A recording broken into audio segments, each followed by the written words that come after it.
Hey everyone, thank you for joining episode 20 of The Green Life. Today's episode is really uplifting and I have an amazing guest, so sweet, and I really love what she does. Her name is Kim Campbell. Kim is the wife of PlantPure NationExecutive producer and director Nelson Campbell, as well as the daughter-in-law of Dr. T, Colin Campbell. And I kind of have a soft spot for the family, as you know, so I'm really happy to speak to her. Kim is an author of two amazing cookbooks, one which has the title of the same documentary her husband produced, PlantPure Nation. The other one is PlantPure Kitchen. Kim is also the creative director for all the recipes on the PlantPure Nation website, and we're going to discuss today all about food, but also the amazing project that PlantPure Nation does and what they're working towards. One which is really cool and I love supporting, which is how they look after communities which don't have access generally to healthy food. So without further ado, we're gonna really enjoy this chat. Welcome, Kim. Hi, Kim. Thank you so much for joining The Green Life today. How are you? I'm good. How are you, Chantal? I'm great, thank you. I'm so excited that you're here. I am really a fan of the documentary, and I'm a fan of the work that your father-in-law does, and your books look amazing, and all the recipes on PlantPure Nation look amazing, and I know you are the author of them, so I'm really excited to speak to you, especially because I'm a foodie, so it's really good. But before, I like to actually start the episode talking about your journey. So if you don't mind, just taking me how you got into plant-based living and how you got into, cooking and how you got this passion for plant-based food. Oh, you're going to date me, Chantal, because I'm going to take you way back. So Nelson and I met in high school long time ago, and we've been married over 35 years.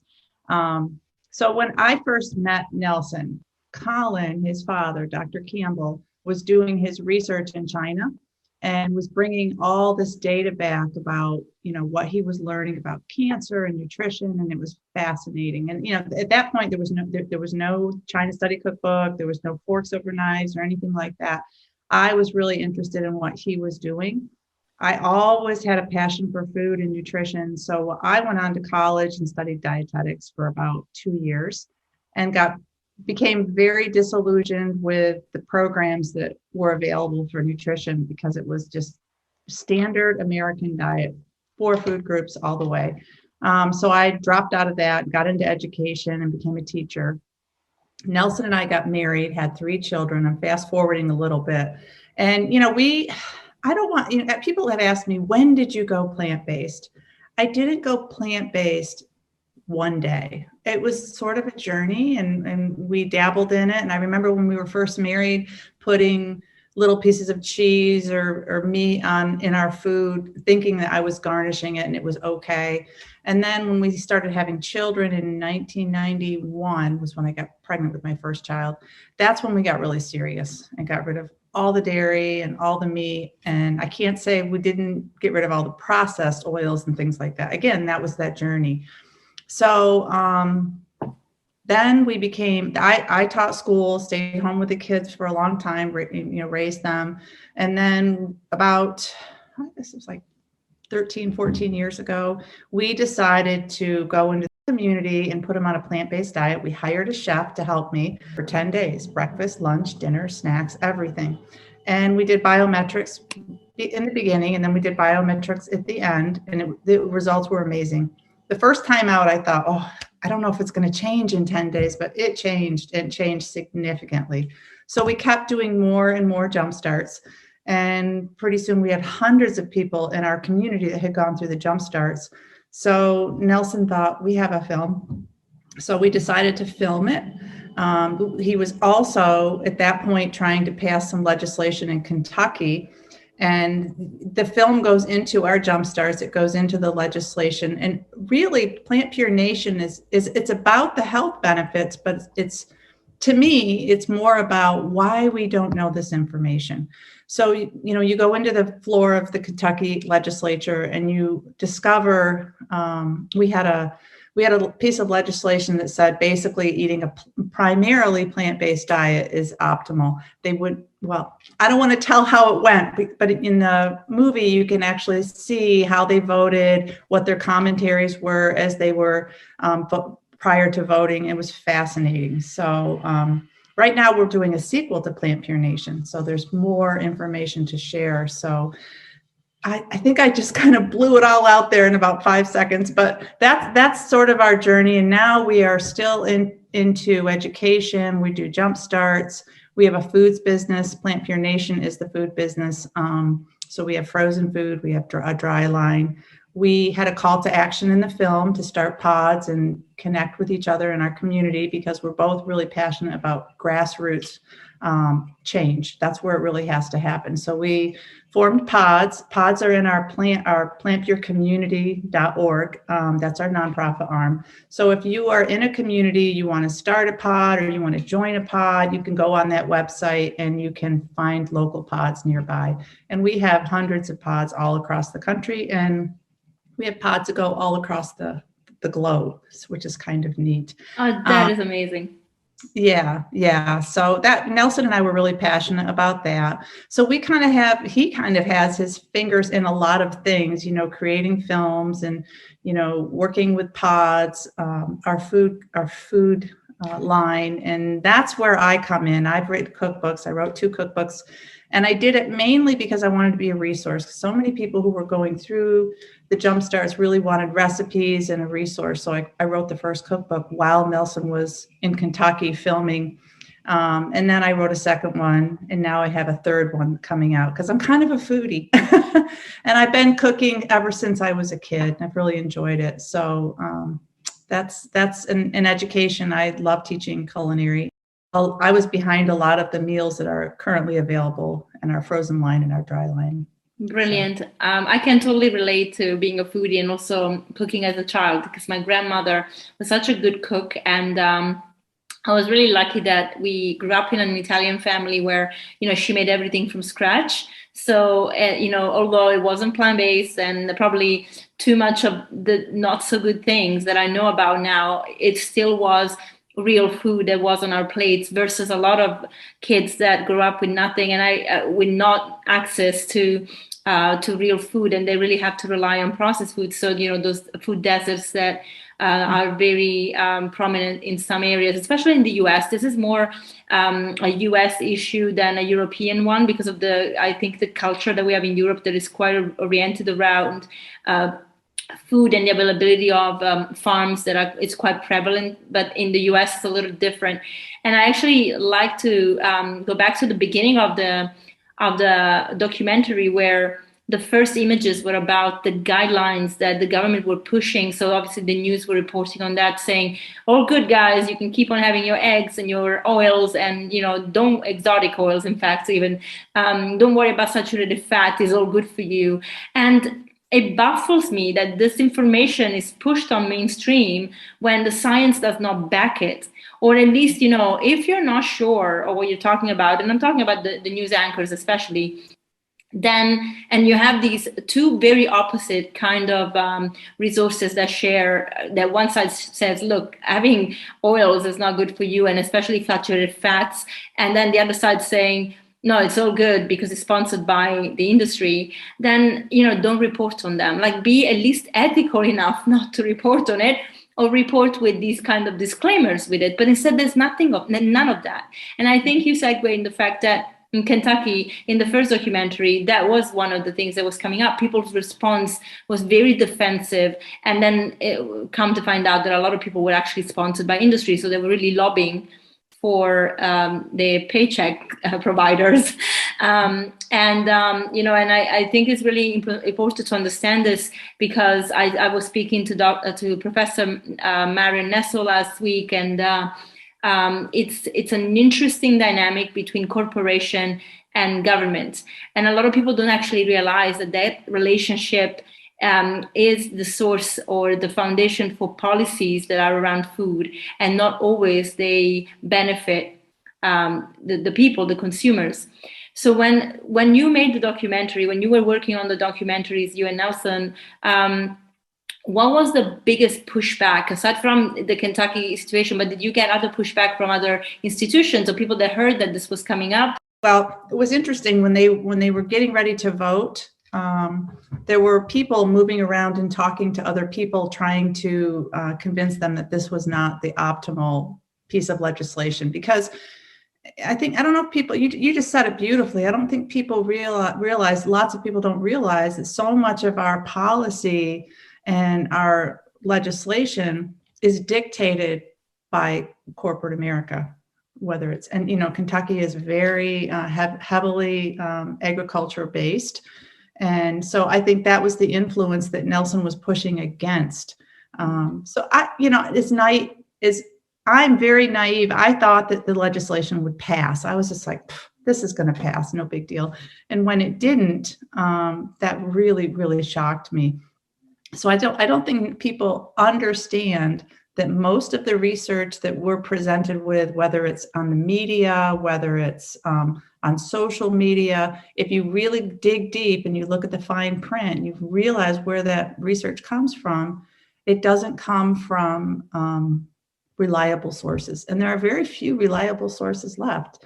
A lot of our research is put out by industry.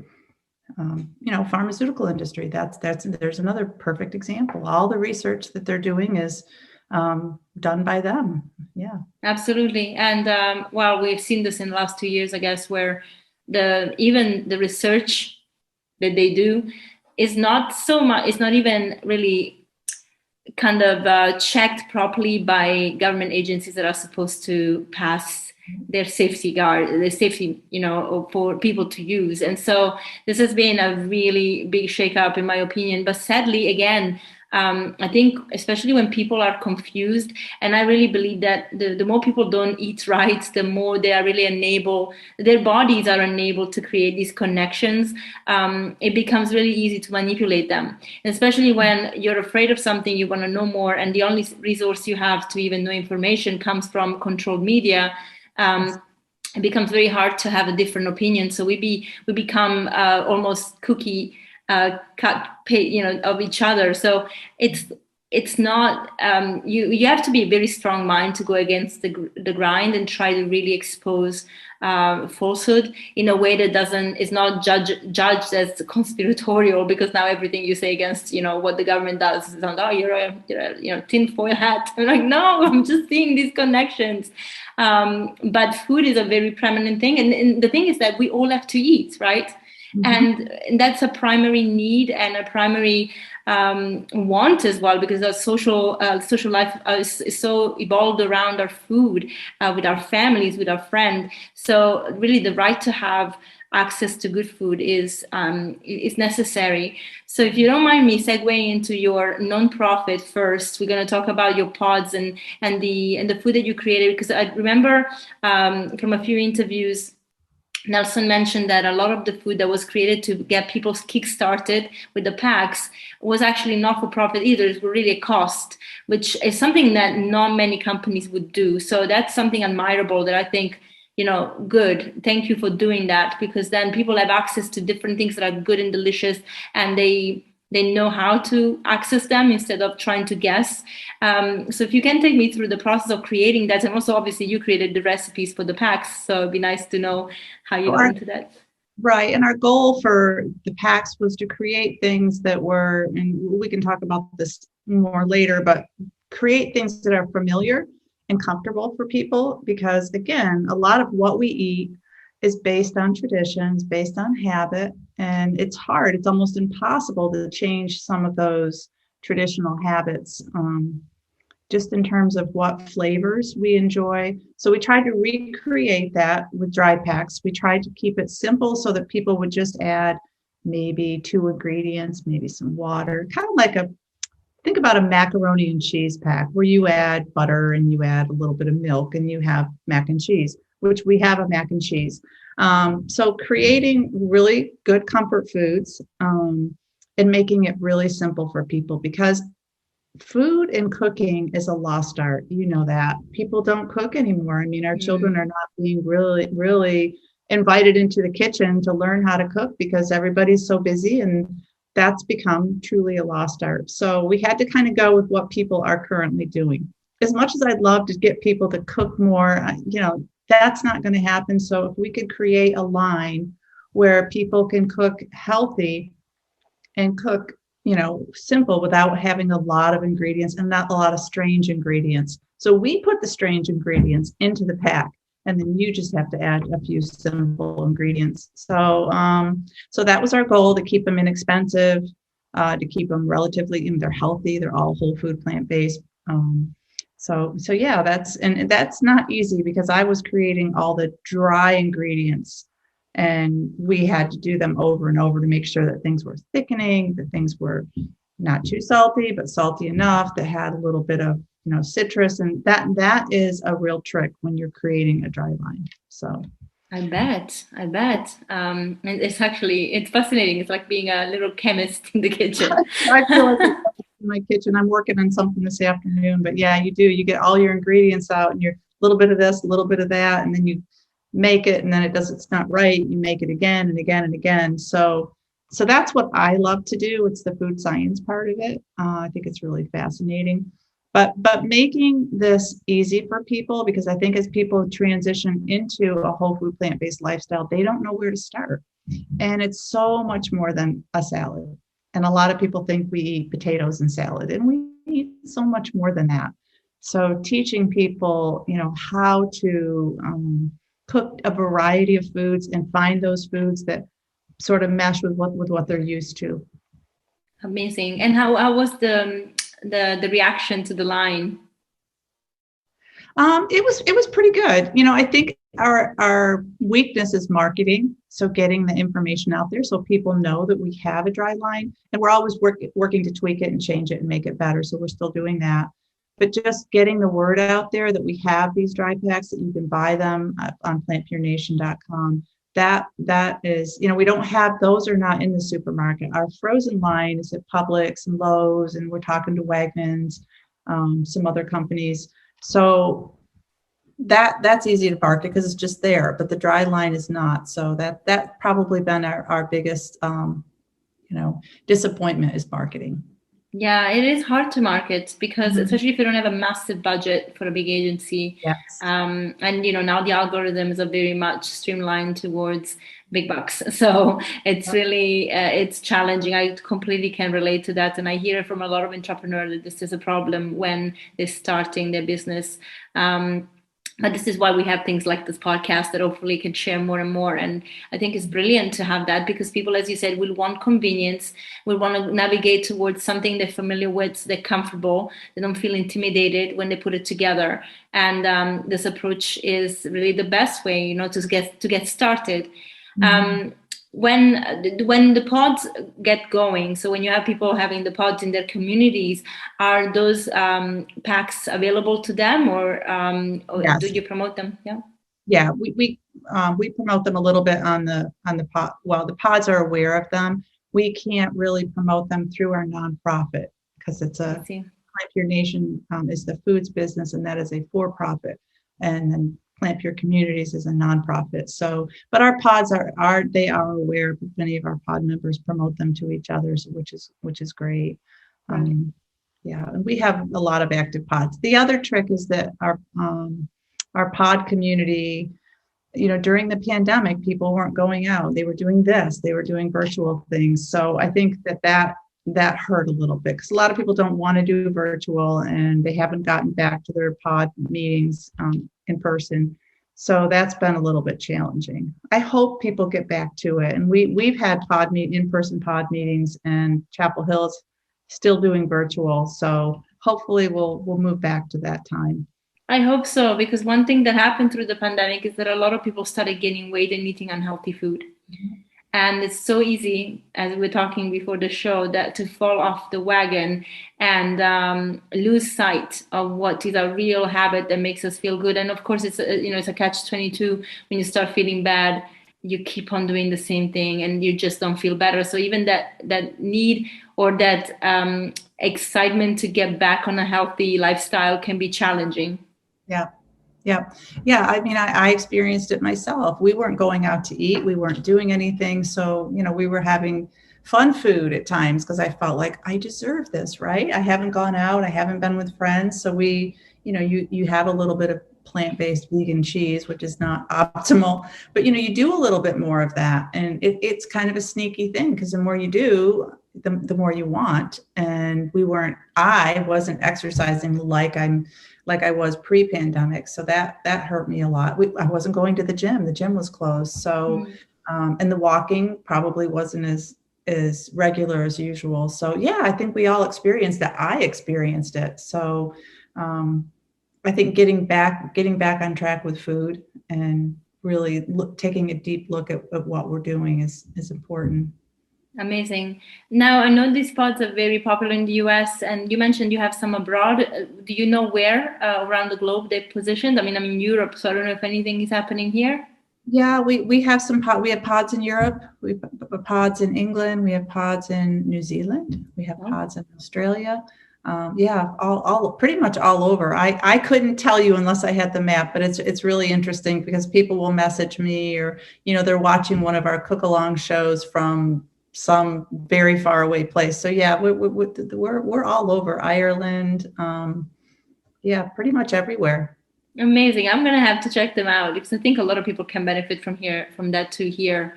I live in Portugal at the moment, and so the culture here is very meat heavy and very fat heavy. And actually, I'd like to talk to you about fats, because obviously something that comes up a lot. But I'm not talking about whole fats, though. I'm talking about refined oils. And although they do have good olive oil and they bathe in olive oil, pretty much, they're very anointed in that, they overconsume it. And it's really common to see middle-aged men who are overweight and have, they don't look healthy.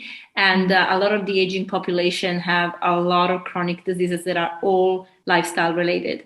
But yet, and as we discussed, this is everywhere, I guess.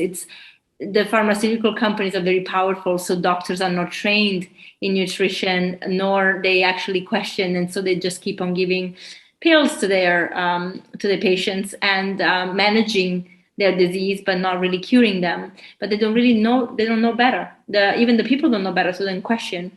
Right. So I have a story. I won't name names, but we have a friend who does some work for us. And he was having a lot of heart issues, just not feeling himself, just feeling, weaker, and just didn't have the energy level. So he went to the doctor, and they found out he had a blockage. And they put a stent in and opened up the blockage, and he felt 100% better afterwards. So of course we started talking to him about what we do, and, plant-based nutrition, and shared Colin's The China Study book, his research. And he kind of listened. He nodded, and I said, well, I'd be happy to help you. And, his wife's a great cook, but he wasn't really interested. Because a few weeks later, I asked him how it was going. Well, he wasn't sure if he could really dive in 100%, but he's eating more vegetables. And I think the story there is that the procedure or the drug cured the problem temporarily. So you feel good, right? You take the pill, you have the procedure, and you feel good. So all is good. But it will come back. And I think, my own father had some of these issues. And at what point do they say, I'm all in, I really want to do this? How many times do you have to have a cancer diagnosis or a blockage? How many times?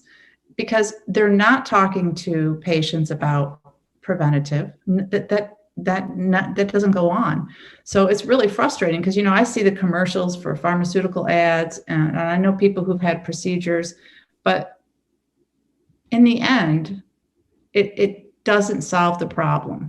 You can only take diabetic meds for so long, and you're going to have long-term problems. So don't even get me going. It's so frustrating. Very, and I hear you. My husband is from New York, and there are only 2 countries in the world that actually have pharmaceutical companies being able to market on to do advertising online on TV, and that's the US and New Zealand. So when we go and visit, or when we used to go and visit his mom in New York, if the TV was on and adverts about or whatever, and then at the end of the ads you have this very soft, the quickest voice ever telling you all the side effects, but I mean at speed of light, and I'm like, hold on, do people not catch this? It's like, she just basically told you can die. Yeah. So why would you even take this?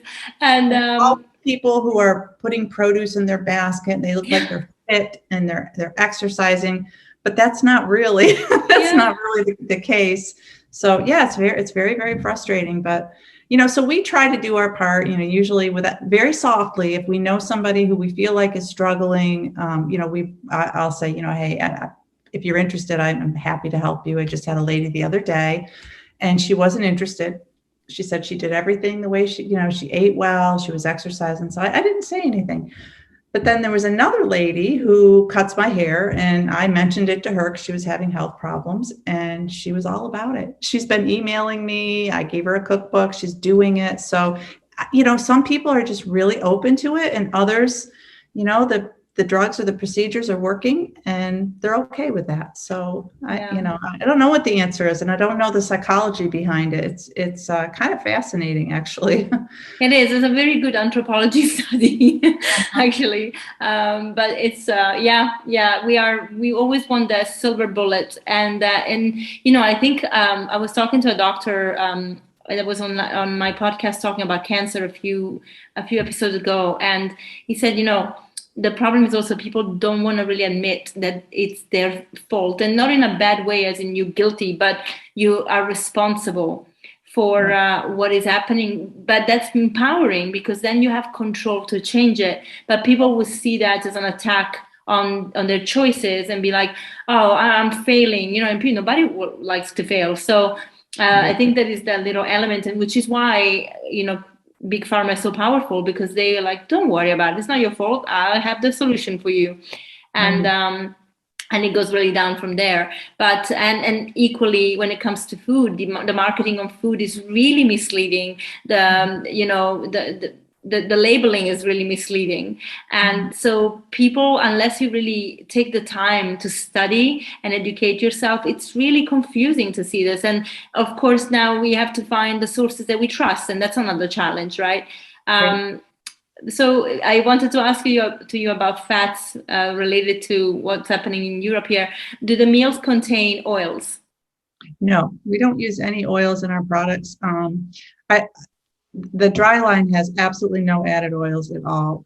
In the frozen line, we have some burritos where we do use very, very minimal amounts of plant-based cheeses, but no oils. People don't realize that you don't really need oils. You can use the whole nut, grind it up. You want to make a dressing and you want to make it creamy and thick, throw some cashews in there.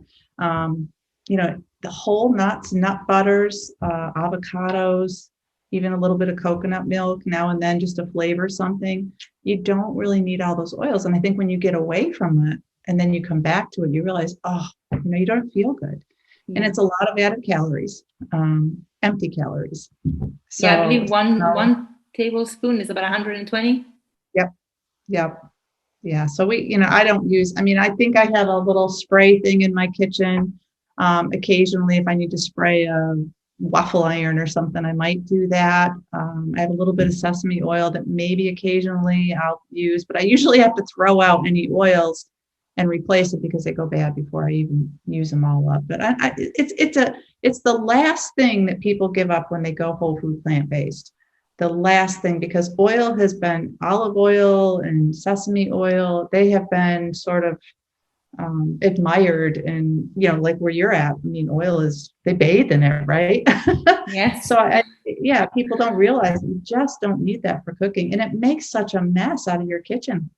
Oh my It gets gosh. in cupboards, it's sticky, it makes things smell. It's just, to me, it's kind of dirty. So we just don't use it here. I can relate, and I'm guilty of that. The last thing I gave up, interestingly, because I had this emotional connection to olive oil, being like that, I grew up with it, obviously, and I thought, I always heard it's so good for you, and so I really couldn't wrap my head around it until, again, going back to literature and going back to actually getting myself healthy again after falling a little bit off. And thinking, it's true. Why am I having something that is extracted from a whole food when I can have the whole food, which comes with so many compounds that together with that fat make a lot of sense in the body, but just extracting the fat and putting it in the body causes havoc because you don't have all the other elements. So, and oh my gosh, washing the dishes, it's like a delight now because nothing nothing is slippery. Yeah. Yeah. So very excited. Very, very messy in the kitchen. I've seen people fry and I think, oh. But on another, when I'm talking about oils, I want to go here a little bit because I think we also have an extremeness. I think in our community, whole food plant-based community, we've cut out all oils. Some people have actually cut out salts and sugars. And I think that a little bit now and then, and I know that, some people think you can't have a little bit, but if you want to go out to eat and there's oil on your food, I think it's probably okay. I think, using things sparingly instead of being so extreme, I think it almost becomes like an obsession. And I think when we don't have a good relationship with our food and we become obsessed about things, it just, I don't know, it just creates a negativity around food, and you don't want to do that. When you go to pod meetings and people bring a dish to pass and somebody brings something that has oil in it, well, that's okay. They're learning too. And, but I do see some of this extremism that happens as people start to get better and they start to heal. They're in a different place than the people that are just starting. So always remember where people are coming from and being sensitive to that, I guess, is what I'm saying. So, being a little bit forgiving of yourself and of others. I don't know if I said that correctly, but. No, you did. And it makes sense. In fact, sometimes we go out for dinner and, sometimes I have friends that have restaurants and I can be like, hey, do you mind not adding extra oil on top? And just, I know you cooked it already and I know you cook with oil, it's fine.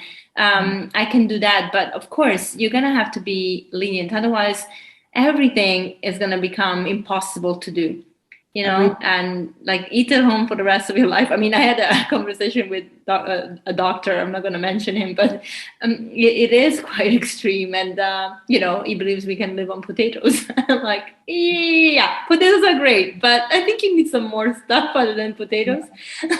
So sustainable. I mean, you long term, I think you have to be you have to have a little bit of give. And I know people who do, they pack their food when they go places, they make their own food, and that's great, good for them. And I cook a lot at home and we take food too, but I think being a little bit forgiving. We just had a big celebration. Our daughter got married a couple of weeks ago and there was oil in the food. I mean, you can't, it's almost impossible to go to a restaurant without having some oil in the food. So if you are that person who has heart disease or you have a chronic condition and you have to be pure all the time, then I totally get that. But I think being a little bit forgiving of people and not judging other people for what they do. And I think using a little bit of salt and a little bit of sugar or maple syrup to season things is okay. Yeah. So, yeah. I agree. What is your favorite recipe? Oh, I don't even know if I can say, because I love food and I've been cooking for so long that I don't know if I could say, but I will tell you that my comfort food, if I'm having a week where I just want to just relax because it's been stressful, it's always pizza. Always. I like homemade pizza. Better than going anywhere else. I like to make my own pizza. I like Indian food, but I don't like to go out to eat at Indian restaurants because they are probably one of the worst in terms of oil. So I make my own. We have a palak paneer here that I love. But I pretty much like traditional foods. And I think it's because I grew up in a traditional family.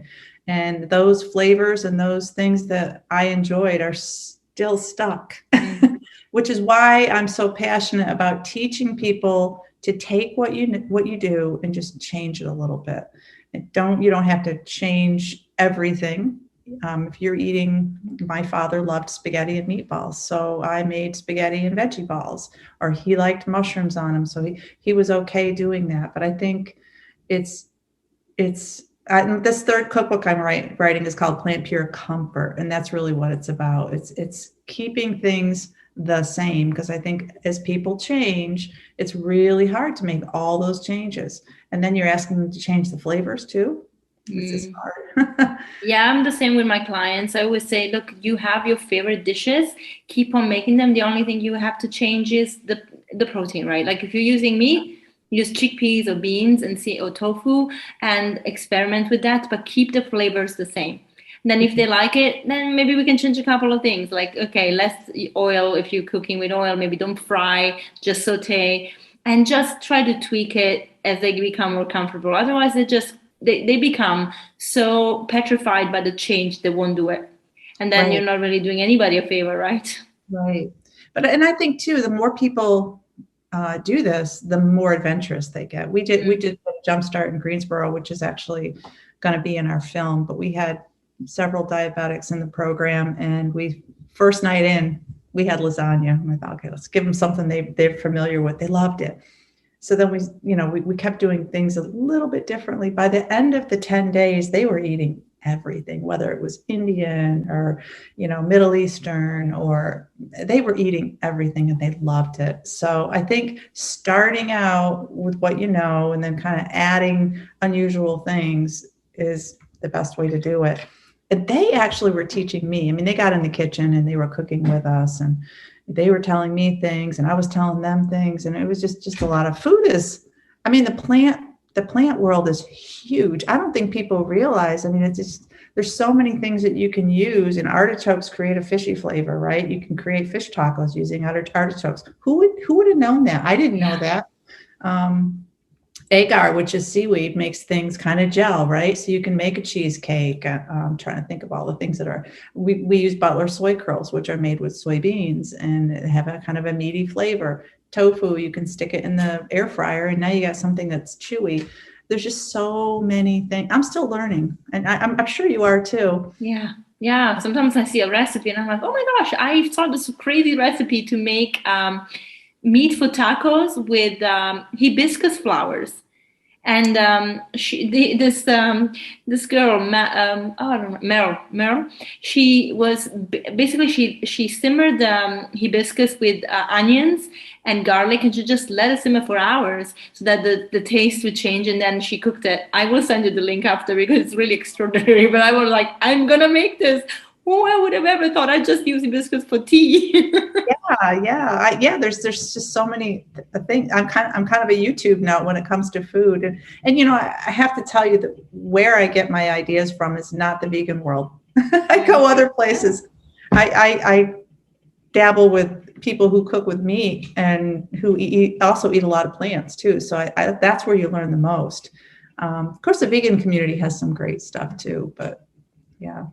Yeah, it's all about the spices and the flavors, so that as foodies we know we just needs to really entice the palate to be happy, and that you do with different spices and salt. And this is why salt, you need a little bit of salt. Food without salt is just sad. So what people don't realize with salt, though, you can use a little bit of salt and it makes the flavors kind of pop, right? But as soon as you put a little bit of lime juice or lemon juice or some kind of a citrus, because that's sour, actually enhances the salt. And now it just really pops. So you don't have to go crazy with the salt. You put a little bit on if you need it, and then start working with the citruses. That was something I learned early on in the jump starts, because we had people who had high blood pressure, and you don't want to put lots of salt in their food. Plus, I think if you're using a lot of salt in your food, you're not tasting your food. No, you don't want to. It'll just a little bit, and also the right kind of salt. Definitely not table salt, which is just sodium. Yeah. There's tons of different kinds of salts out there too. So yeah, totally. I just got into the black salt. I'm making omelets with chickpea flour, and the black salt makes it look like egg because it smells like sulfur. A sulfur kind of flavor. So many things. I have had the same bag of black salt in my pantry for probably 2 years, because we only use it when we do eggs. Well, not eggs, scrambled tofu.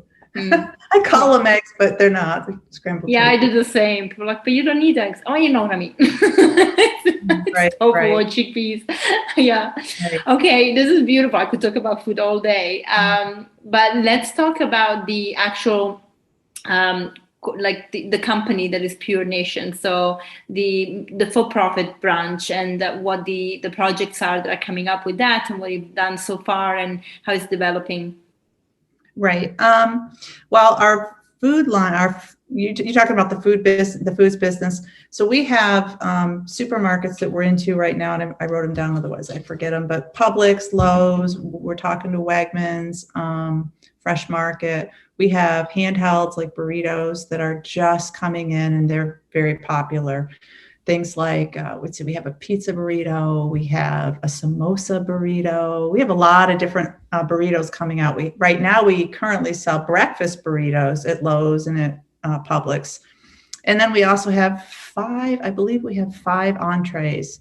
And I couldn't tell you exactly what they are. So, I mean, we have a chili, and we have a Thai sesame noodle. So we have those that are going on, and we're always tweaking and changing those.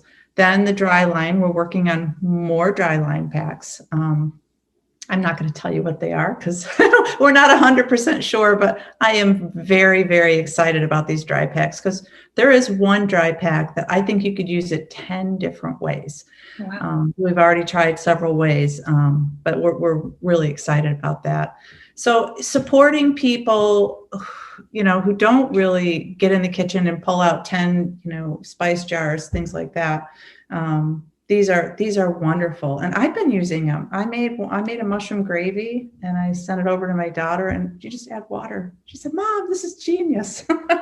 So things like that. We're really working on. We've got several sauces coming out. Yeah. Amazing. And what else is happening outside the food space? Outside the food space, PlantPure Communities is our nonprofit, and we have our media arm. So we're currently working on the film, and that's what Nelson's working on upstairs right now, and telling the story of the last jumpstart that we did, talking a little bit about the pandemic and what happened, and diving into the pharmaceutical industry a little bit. So that's happening, and we're hoping that film comes out sometime in the fall. There's a lot to making a documentary. And so that's our sequel to PlantPure Nation. Let's see what else. We've got the pods. PlantPure Communities has a lot of education. So if you go on their website, they have a lot of things that you could, they have square foot gardening. They have a restaurant campaign where you can go and talk to your local restaurants and get plant-based meals on the menu. So there's a lot of projects that are going on at PlantPure Communities. I tend to stick to the culinary. That's what I do. I stick to the culinary. I'm writing this cookbook right now, which comes out December 14th, PlantPure Comfort. For a year during the pandemic, I did cook-alongs, and because I think a lot of people were in their kitchens, and I thought, well, this is a great time to grab people. And every Thursday night at 6:30, I sent people the recipe and the grocery list, and we all cooked together. I stopped that about a year later. That was pretty daunting because it was live. We were live every Thursday night. And fortunately, we never burnt or cut or did anything where anybody got hurt. But we're going to pick that back up again here soon and start doing the culinary. I think that a lot of people need that kind of that hand holding as they go through. And, we had a nice little community that would come in every Thursday night. We kind of got to know each other, which was nice. And what else? I think that's pretty much it. That keeps us crazy busy. I bet. Can you, I was looking on the website. Can you tell me a little bit about the RX project that you have? Well, it's not a project, but it's a plan, right? Program. Right. Because I found it really interesting. If you can just take me through that a little bit. Yeah. So the RX program is something that physicians can use to give to their patients. It's literally a prescription, and there's a education program in there. It's a like a mini series of different videos that we take them through from the very beginning to how to start plant-based, how to set up your pantry. We dive into the science of it a little bit. So that's and then every week they get emails, so they get support. They also if they want, they can buy the dry lines with it. So it's a whole sort of prescription education program that doctors can use. because a lot of doctors, they don't have time to do this. So, I mean, I have doctors that we know here that don't, I mean, they get 15 minutes with a patient. So if they have the RX program and they understand how it works, they can prescribe it. Yeah. So it needs to be someone that actually understands that nutrition is important, yes, necessary. And then the RX almost works like a coaching, coaching program, right? Online coaching program, which is really nice. Brilliant. Yeah, and so you can sign up for that through PlantPure Nation, I believe. Yeah. Yes. Yeah. So on that, brilliant. Yeah. That's fantastic. I mean, it's so needed. I think, as you said, doctors normally just see patients for about 15 minutes, and what happens is that the patients then might be told, "Look, you have to eat better," but what does that mean?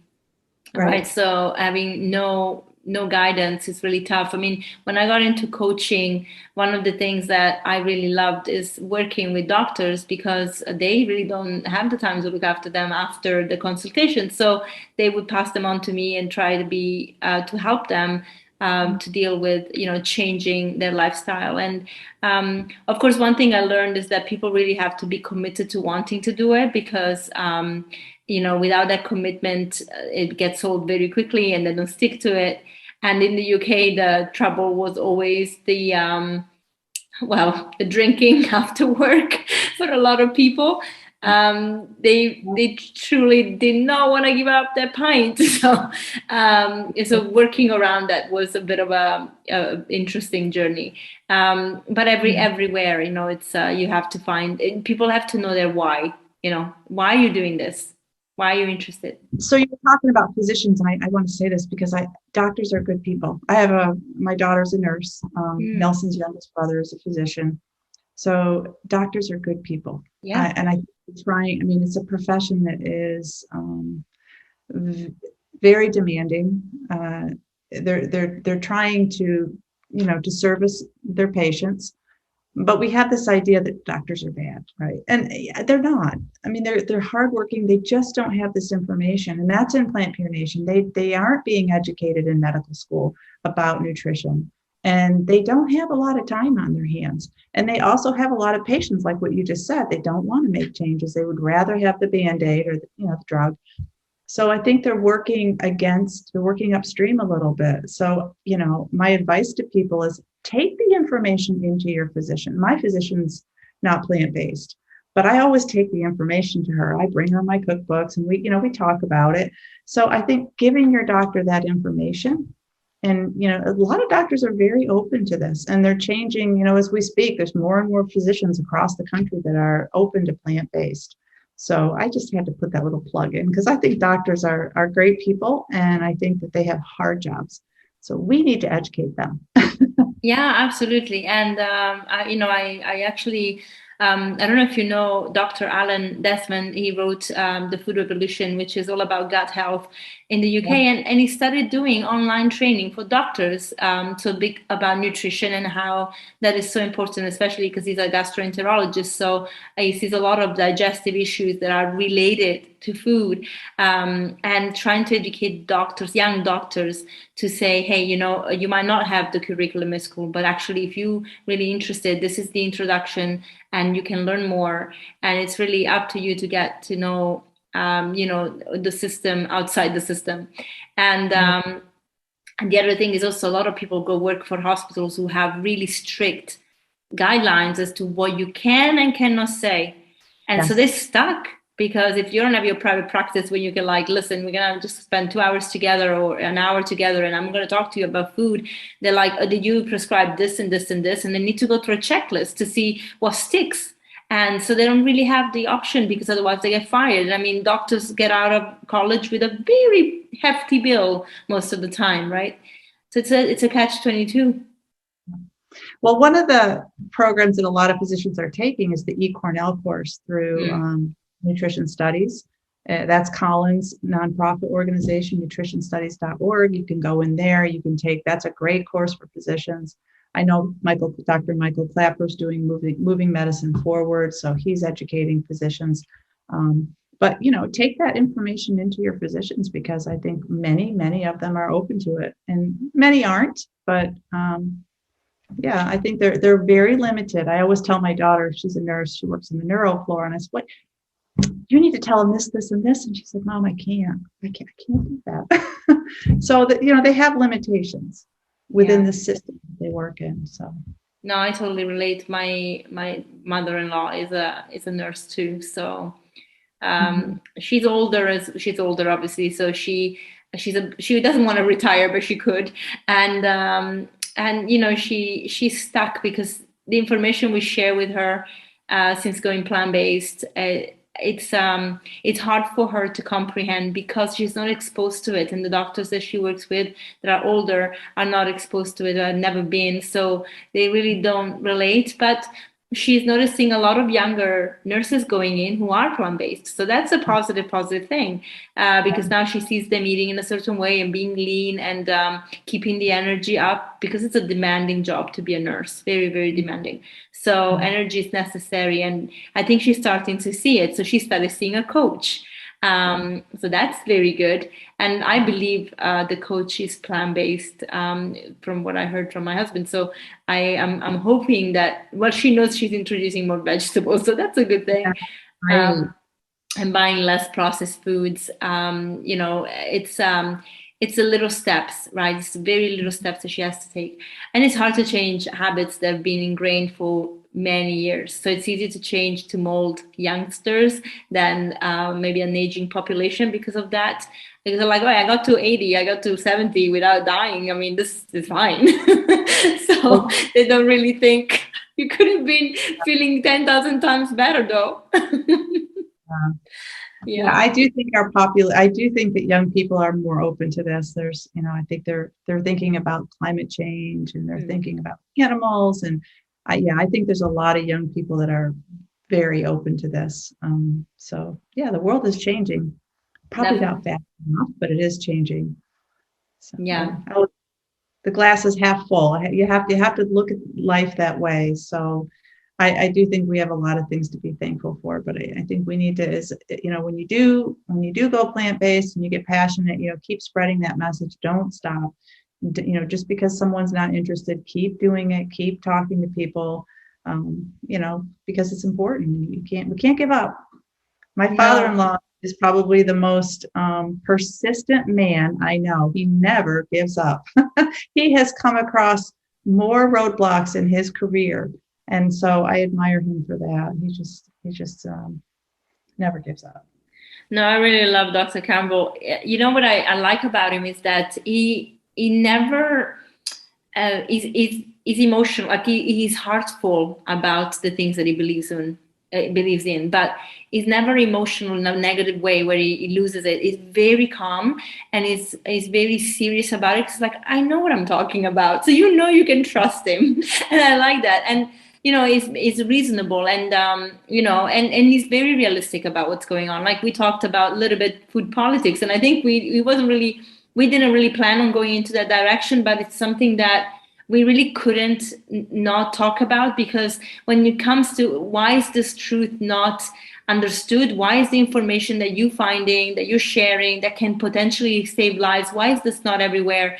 There is that roadblock of interest from certain people, certain parties. So he knows, and that's a nice thing, that even if he knows and he knew that going against these kind of institutions would be problematic at some point, he did it anyway. And that is bravery.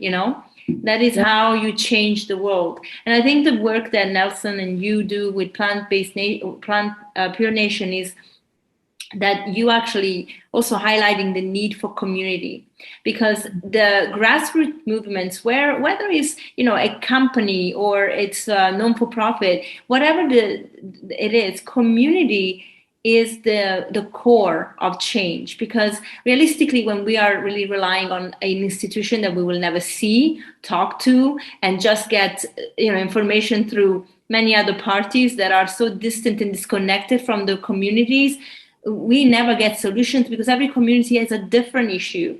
And so if you work within that, the pods probably show you that every pods will tackle things in a different way because they're exposed to different issues.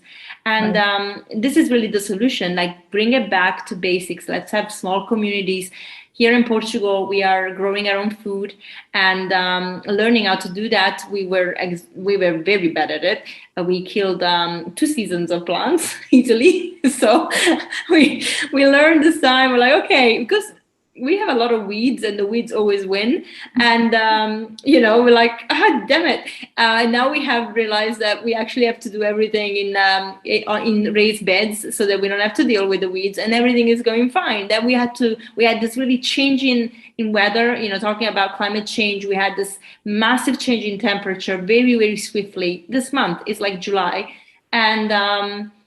And the plants suffered and we were not really thinking about it, and we had to up the watering. So there are so many things that one can learn. And if you work in a community and you work all together and growing the food for the community and make it fun, it can be an empowering journey. And really realistically, the most life-giving thing is plants, right? Because I always say a plant will never really die. A plant will always give you life because you feel great, but also a plant can regenerate. If you take broccoli flower, that plant will make more broccoli until it's come to this end of the cycle, but you're never ending their life. And it's a pleasure to work with that versus animals. Sadly, when you kill an animal, you're ending a cycle, you're ending the life. There's nothing out of it. So the kindness that comes with a positive approach with that food, it's inspiring. And I think when you get into that, you just want to do more and more and more, and the community benefits from that kind of energy.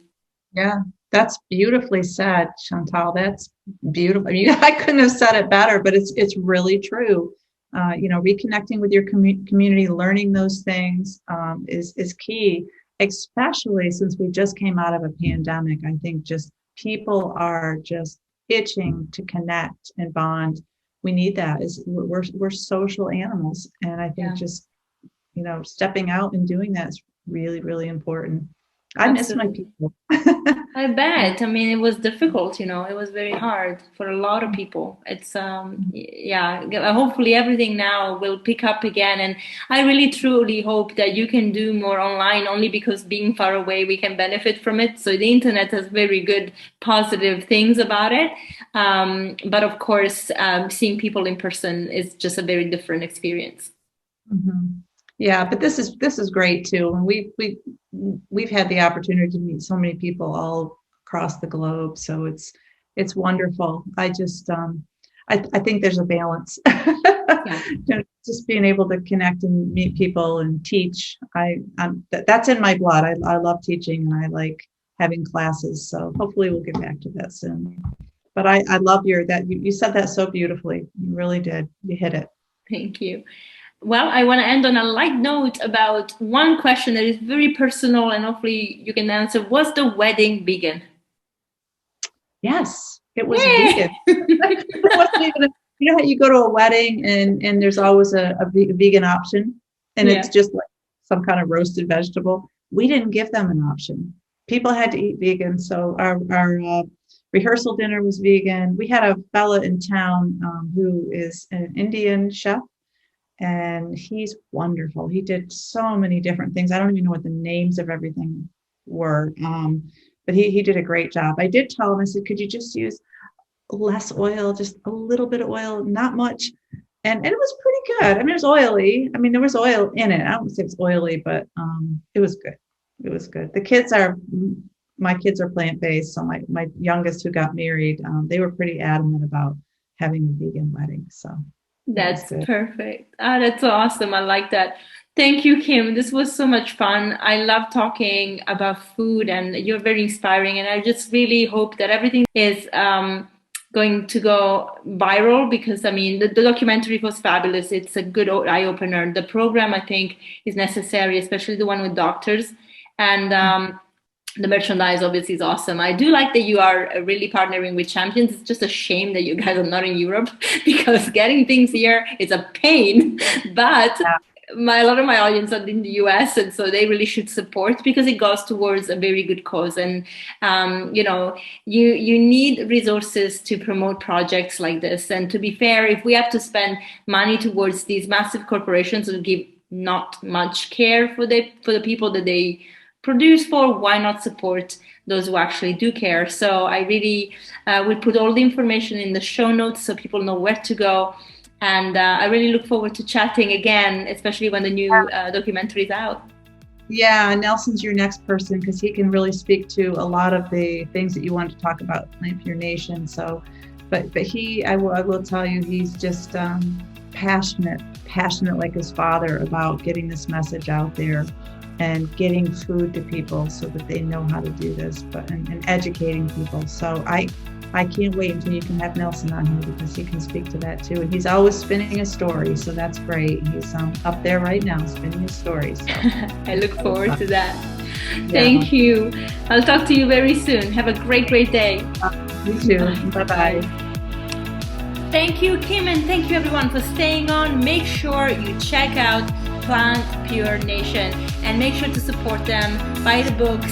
Try to really get in touch with every community you can, especially if you're in the US, if you want to create those pods. And please do check out the documentary if you haven't watched it. It was really good.